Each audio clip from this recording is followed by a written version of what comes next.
Assalamualaikum warahmatullahi wabarakatuh. Perkenalkan, nama saya Anggun Putri Rizky, NPM 1811060253.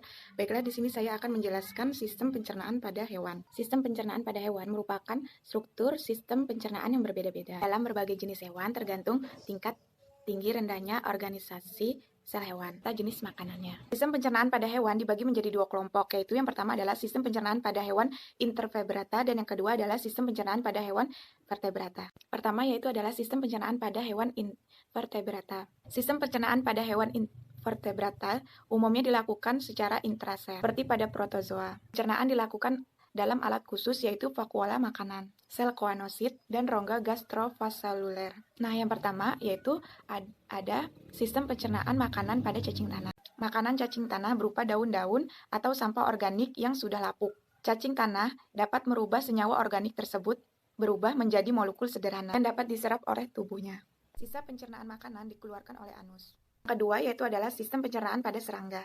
Pada serangga, sistem pencernaan sudah sempurna, yaitu memiliki mulut, kerongkongan, lambung, usus, sampai anus. Pencernaan pada serangga dilakukan secara ekstrasel. Kedua adalah sistem pencernaan pada hewan vertebrata. Merupakan organ pencernaan pada hewan vertebrata meliputi saluran pencernaan dan kelenjar pencernaan. Pertama yaitu ada sistem pencernaan pada pisces. Saluran pencernaan pada ikan dimulai dari rongga mulut. Di dalam mulut terdapat gigi-gigi kecil. Dari rongga mulut, makanan masuk ke esofagus melalui faring yang terdapat di daerah sekitar insang.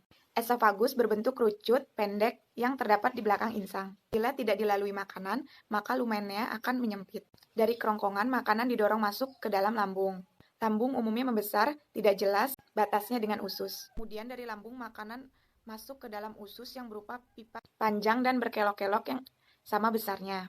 Usus bermuara pada anus. Sistem pencernaan mulai dari mulut, rongga mulut, faring, esofagus, lambung, lorus, usus, rektum, kloaka, anus. Kemudian yaitu adalah kelenjar pencernaan. Pada kelenjar pencernaan ikan meliputi hati dan pankreas. Hati merupakan kelenjar yang berukuran besar, berwarna merah kecoklatan. Dapat di bagian depan rongga badan mengelilingi usus. Bentuknya tidak tegas dan terbagi menjadi dua yaitu lobus kiri dan lobus kanan, serta bagian yang menuju ke arah punggung. Jantung empedu berbentuk bulat, berwarna kehijauan, terletak di sebelah kanan hati, dan salurannya bermuara di lambung. Pankreas merupakan organ yang berbentuk mikroskopik sehingga sukar dikenali. Di sini saya Vida Jumpuspitasari akan melanjutkan materi yang sebelumnya. Nah, sistem pencernaan pada amfibi, yaitu saluran pencernaan. Di dalamnya ada rongga mulut, yaitu terdapat gigi berbentuk kerucut untuk memegang mangsa dan lidah untuk menangkap mangsa. Nah, selanjutnya ada esofagus yang berupa saluran pendek. Nah, selanjutnya ventriculus atau lambung, yaitu berbentuk kantung yang bila terisi dia akan menjadi lebar. Selanjutnya ada intestinum atau usus. Usus ini dibedakan atas usus halus dan usus tebal. Selanjutnya ada kloaka yang merupakan muara bersama antara pencernaan makanan, saluran reproduksi, dan urin. Nah, yang kedua itu ada kelenjar pencernaan atau glandula digestoria. Kelenjar pencernaan pada amfibi terdiri atas hati dan pankreas. Hati ini berwarna merah kecoklatan dan pankreas ini berwarna kekuningan. Selanjutnya ada sistem pencernaan pada reptil, yaitu saluran pencernaan. Di dalamnya ada rongga mulut, yaitu bagian rongga mulut yang disokong oleh rahang atas dan rahang bawah.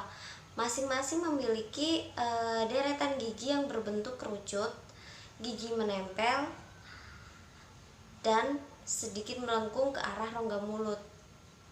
Selanjutnya esofagus atau kerongkongan yang merupakan saluran di belakang rongga mulut yang menyalurkan makanan dari rongga mulut ke lambung. Selanjutnya ada ventriculus atau lambung yang merupakan tempat penampungan makanan dan pencernaan makanan berupa saluran pencernaan yang membesar di belakang esofagus. Nah, selanjutnya intestinum, yaitu terdiri atas usus halus dan usus tebal yang bermuara pada anus. Yang kedua, kelenjar pencernaan. Nah, kelenjar pencernaan pada reptil meliputi hati, kantung empedu, dan pankreas. Hati pada reptilia memiliki 2 lobus, gelambir dan berwarna kemerahan. Kantung empedu terletak pada tepi sebelah kanan hati. Pankreas berada di antara lambung. Dua duodenum berbentuk pipih dan kekuning-kuningan. Selanjutnya ada sistem pencernaan pada burung atau apes. Jadi organ pencernaan pada burung ini terbagi atas saluran pencernaan dan kelenjar pencernaan.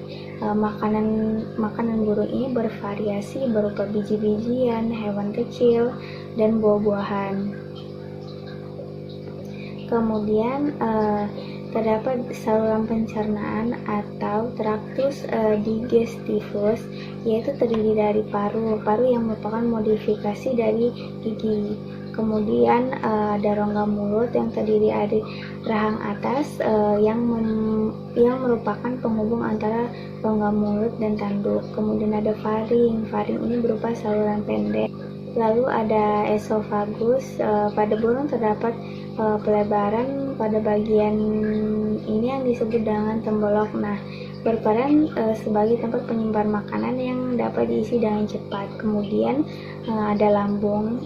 Dia terdiri dari proventriculus atau lambung kelenjar, yaitu banyak menghasilkan enzim pencernaan.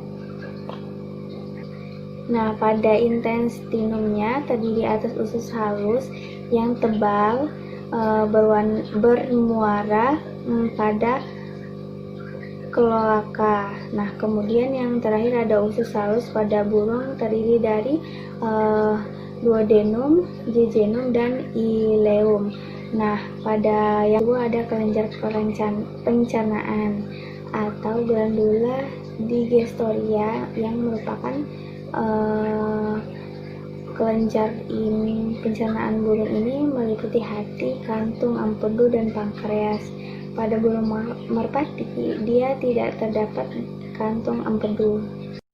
Selanjutnya yaitu ada sistem pencernaan pada hewan mamalia atau ruminansia. Nah, hewan-hewan herbivora atau pemakan rumput seperti domba, sapi, kerbau itu disebut sebagai hewan memamah biak atau ruminansia. Jadi, sistem pencernaan makanan pada hewan ini lebih panjang dan kompleks.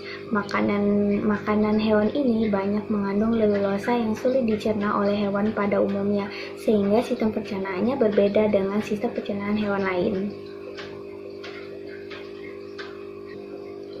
Kemudian, perbedaan sistem pencernaan makanan pada hewan ruminansia ini tampak pada struktur gigi, yaitu terdapat geraham belakang atau molar yang besar yang berfungsi untuk mengunyah rerumputan yang sulit dicerna.